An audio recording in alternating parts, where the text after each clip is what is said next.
Do you know that we can create a shirred/smocked effect in clo3D? Here's how I do it.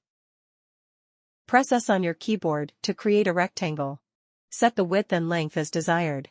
Press C, then right-click on the bottom segment and choose Change Length. Click Z again, then right-click and select Offset as internal line. Set the distance to 1.5 centimeters and make a copy with a symmetric link by pressing Ctrl/CMD+D. Press Shift+S and arrange the garment on the avatar.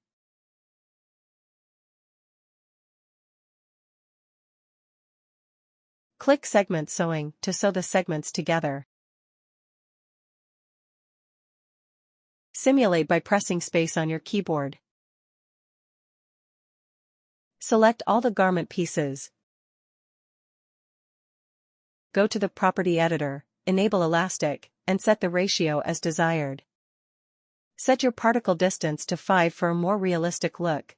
Then simulate again. You now have a shirred/smocked garment. If you enjoyed this tutorial, don't forget to like, comment, and follow for more. Thanks for watching.